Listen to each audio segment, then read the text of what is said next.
यमराज की नगरी में बहती है बहुत भयानक वैतरणी नदी।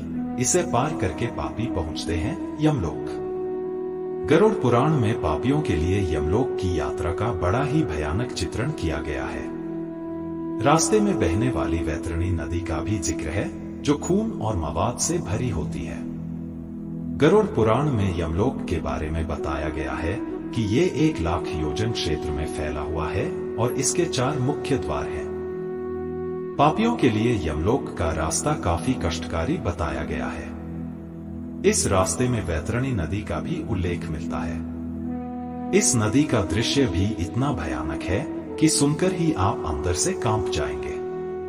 वीडियो में आगे बढ़ने से पहले हमारे YouTube चैनल जीवन ज्ञान संगम को लाइक और सब्सक्राइब करें और कमेंट में जय श्री राम लिखना ना भूलें। गरुड़ पुराण के मुताबिक जिस तरह धरती पर नदी में पानी बहता है, उस तरह इस नदी में खून और मवाद बहता है।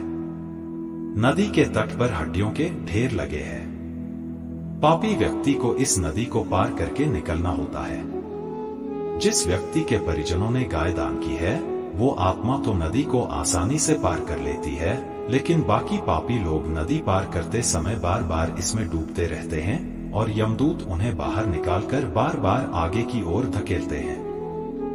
पापियों को देखकर गर्जना करती है नदी। गरुड़ पुराण में बताया गया है कि जब यमदूत पापियों को लेकर इस नदी के पास पहुंचते हैं, तो नदी बहुत जोर से गर्जना करने लगती है। इसमें बह रहा रक्त खौलने लगता है। नदी में मगरमच्छ, मछली और वज्र जैसी चोंच वाले गिद्ध रहते हैं। ये दृश्य देखकर ही आत्मा डर से कांपने लगती है। पुण्य के बल पर मिलती है नाव। इस नदी को पार करने के लिए एकमात्र नाव है। इस नाव को एक प्रेत चलाता है। वो आत्माओं से पूछता है कि तुम्हारे पास ऐसा कौन सा पुण्य है जिसके कारण तुम्हें इस नाव में बैठाला जाए।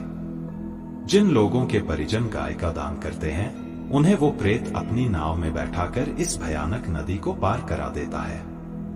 जिनके पास दान का पुण्य नहीं होता, उनकी नाक में कांटा फंसाकर यमदूत नदी के ऊपर से खींचते हुए ले जाते हैं। इसीलिए शास्त्रों में गौदान करने की बात कही जाती है। यमपुरी में मिलती है पुष्पोदका नदी।